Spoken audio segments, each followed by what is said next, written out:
Paul, Silas, and Timothy leave Philippi.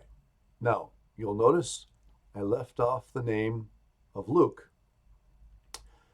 Every indication is that Luke remains in Philippi after Paul, Silas, and Timothy move on. You find that once we leave Acts 16, the we passages cease. Luke stops saying, we did this, we went there, and it becomes they and them again. And so the assumption is that Luke stayed behind in Philippi to help the new believers there. And we will not see those we passages appear again until the very end of Paul's third journey. Remember, this is the second journey he's on now, just leaving Philippi. And he'll conclude this journey and then conduct a third journey. And at the end of that journey is when we will find the we passages reappear. And guess where they'll reappear? In Philippi. Paul will visit Philippi one last time at the end of his third journey, and Luke will pick up the we passages once again, communicating that he is rejoining the team now and leaving Philippi to remain with Paul. So that's something important to remember. And I don't know to what extent this is true, but the fact that Philippians is such a positive letter, one of the most positive that Paul writes, could be to the credit of Luke to some extent for the faithful ministry that he conducted there after Paul and the others had left. Well, let's follow Paul, Timothy, and Silas. When they had passed through Amphipolis and Apollonia, they came to Thessalonica. Now, again, he mentions two places that are not of importance in the narrative, but he again is very attentive to geographic detail. And so he gives us these two locations. And there was a synagogue of the Jews there, okay? Well, remember, there was no synagogue in Philippi, but there is here in Thessalonica, and that's where he begins his ministry there.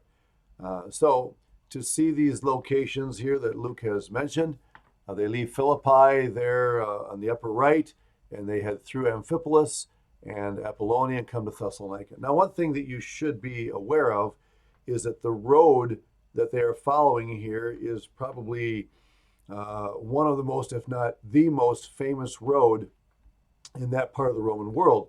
And it was called the Egnatian Way, a major highway from coast to coast, if you will, there. And Paul is, at least for the moment, following that road. Okay? Began there in Neapolis when they landed, went to Philippi, and now coming down to Thessalonica. And so Paul, as his custom was, went into them in the synagogue and for 3 Sabbaths reasoned with them from the scriptures. Now, here we have a specific period of time stated by Luke. 3 Sabbath days. Now, that could actually turn out to be the better part of a month. In other words, if they came right after one Sabbath and then attended 3 Sabbaths, then stayed for the better part of that following week, they could have been there a total of 4 to, as many as 4 weeks. And so, why does he specifically tell us 3 Sabbaths? Well, I'm not sure.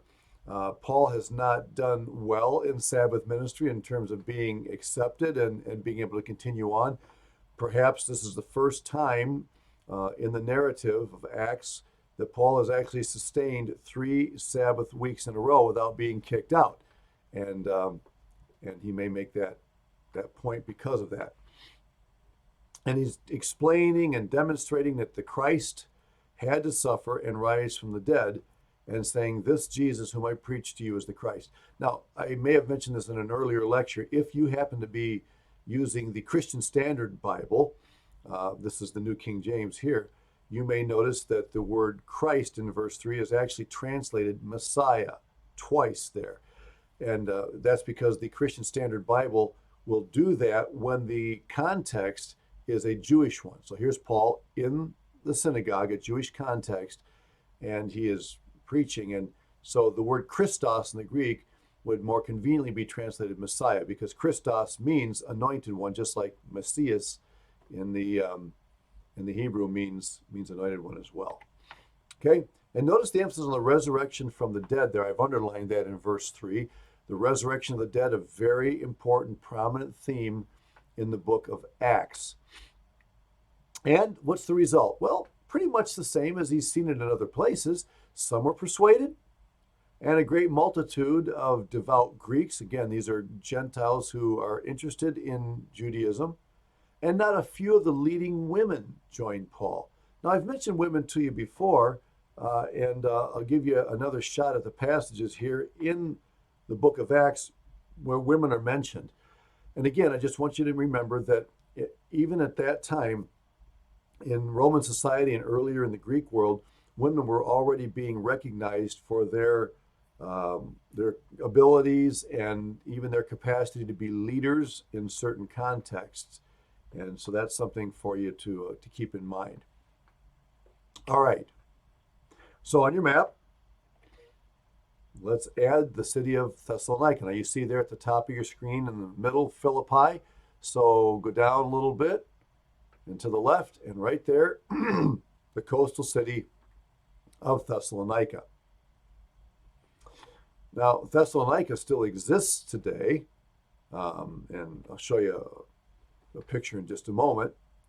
But the Jews who were not persuaded becoming envious. Now, this is at least the third time in the book of Acts where we see Jews becoming envious of the preaching of the gospel. The first time we see that as the Sanhedrin becoming envious of the apostles and their popularity. Excuse me. We saw it again in Acts chapter 13 when in Antioch and Pisidia, the second Sabbath, almost the whole city came out to hear the gospel, and the conservative Jews were very upset with that. And here it is again. And so what happens? Well, they find some of the evil men. Now, where do they get them from? The marketplace. Remember, we mentioned in Philippi, marketplaces where a lot of people could hang out for a lot of reasons. If you wanted to find some rabble rousers, go to the marketplace. You'll find somebody with nothing else to do. They're idle, and you offer them some fun, maybe even a little bit of a remuneration. And so they take these evil men and they gather a mob and they set the whole city in an uproar and attack the house of Jason. These evil men couldn't care less what's going on. They're just involved in something that's going to benefit them in some way. Now, why did they attack the household of Jason? Because we'll find out in a few moments that Jason was the person who had actually hosted Paul and his team there, Paul, Timothy, and Silas. And so that's why they become front and center here. And they sought to bring them out to the people. But they didn't find Paul and Timothy and Silas. They were out ministering, and so they weren't there in the house of Jason. So what do? They drag Jason and some of the brethren to the rulers of the city. Sounds familiar. They bring him out to the rulers, crying out, "These who have turned the world upside down have come here too." Now, they do not intend that statement to be a compliment. Much to the contrary. They view this as something that is upsetting. The Pax Romana, the peace of Rome was a very big deal in the Roman Empire, and it really did function for the most part, especially if you were a Roman citizen. But the Pax Romana was that Roman peace that they promoted as that which would unify the world and make everybody happy and all that. And so when they say these guys have turned the world upside down, they're saying they are acting in strict contradiction to the very Roman peace that the emperor is trying to establish. Of course, from a Christian standpoint, this would be a great compliment to think that we've had the privilege of making that kind of an impact in our world. Now, they say Jason has harbored them. He was their host, and these are all acting, all the brethren are acting contrary to the decrees of Caesar. You see, what they want to do is make this a political issue. And we're going to see that happen again later on in Corinth in the second journey. This becomes a political issue. They're acting contrary to the decrees of Caesar, saying there's another king, Jesus. Now remember that that's exactly what Pontius Pilate was trying to address when he interviewed Jesus just before the crucifixion. He said, "Are you a king?" And Jesus said, "My kingdom is not of this world." Yes, I am a king, but I am not the same kind of a political king that you are, and I'm not in competition with Rome. You see, but this is what these guys in Thessalonica are trying to make this out to be. And they troubled the crowd and the rulers of the city when they heard these things. Now you're thinking, okay, what's going to happen here? Is this the time for Paul and Silas to pull out their Roman citizen cards and show that they're Romans so that they can't be harmed? Just as a sidelight here, there's a picture of one of the few ancient ruins that still exists in the city of Salonika, where we are at here in our narrative. So there's not a whole lot to show, not nearly as much as in Philippi, but I thought you might enjoy seeing a photo like that. Well, what happens? Can't find Paul and Silas and Timothy, so they finally take a security from Jason, which means a bribe. They said, look, you're going to have to give us something for us to let you go. So Jason gave them some money, maybe some goods, whatever, and they let him go. Okay? Now, in this case, the brethren immediately sent Paul and Silas away by night to Berea. And when they arrived, they went into the synagogue of the Jews. Now, you might ask, okay, two things. Number one, where's Timothy? This is Paul and Silas. Timothy is with them. Remember that sometimes Luke will just say he, Paul, and here he's probably using Paul and Silas because they're the main ones who are ministering. Timothy is along, but he is in very much a discipling stage, a mentoring stage right now, observing and helping out. He's not considered one of the leaders, which again may be one of the reasons why he was not imprisoned back in Philippi. And the second question you might ask is, why are they doing this immediately? What's the hurry? Paul and Silas have not been arrested, but the fact is people are looking for them. They didn't find them in this episode, but they are definitely marked men. And and by sending them away, it'll actually probably make it easier for the brethren there in Thessalonica to continue on without the threat of visibility that they don't want to have. This happens on the mission field sometimes. There are times when a missionary, being a foreigner, actually draws unwanted attention from the people who, from the government leaders, and that can bring harm on the church itself. So sometimes there are situations when the foreign missionary does best moving out and allowing the church there to continue to function on its own. And that removes some of the limelight that is coming from the political leaders and shed on these foreigners. And so that may be part of the reason for this as well. And where did they send them? To Berea. And when they arrived, they went into the synagogue. You say, man, aren't these guys ever going to learn? Well, remember, people are coming to Christ in the synagogue, right? There are Jews who are embracing the gospel of Christ, and that should delight our hearts. And even though Paul was an apostle specifically to the Gentiles, he never ceased ministering to the Jews as he had responsibility and opportunity to do so. And so he starts there again. Now, let me just show you this map here. The red highway running from east to west is the Ignatian Way that I mentioned to you earlier. And you can see it's a major highway. But something happens here. If you look right in the middle of the map, you'll see Philippi and then, Amphipolis and then, Thessalonica. It's spelled a little differently on this map, but you can see it. But then you'll notice that there's no mention of Berea on this map. It's not included. Well, what happens is Paul actually gets off of the Ignatian Way and heads south to Berea. The tip of the yellow arrow there is where you would find the city of Berea. And here an interesting question arises. Why does Paul not continue heading west on the Ignatian Way? He could visit many of these other populous cities like Pella and Edessa and Florina and on and on, and even heading eventually toward Rome.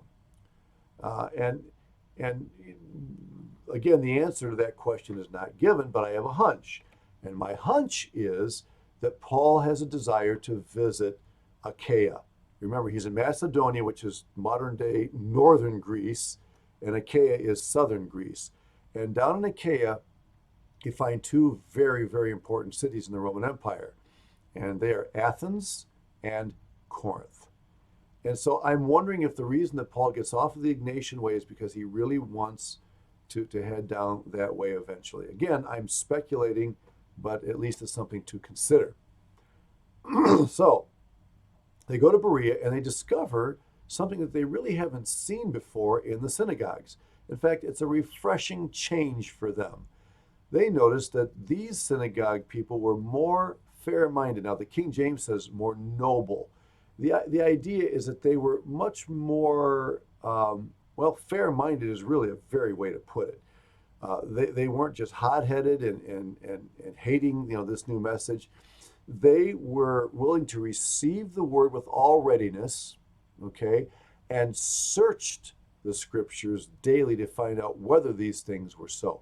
These synagogue leaders encouraged their people, hey, don't react. Listen to what these guys are saying. Notice the passages of scripture they're using to support their message, and think about it. Go home and talk about it. Let's meet here. We can discuss this. Let's find out whether what they're saying really has any legitimacy. If not, then we'll just dismiss them. But let's think about this with cool heads. That's not normal in Paul's synagogue experience, but it is here.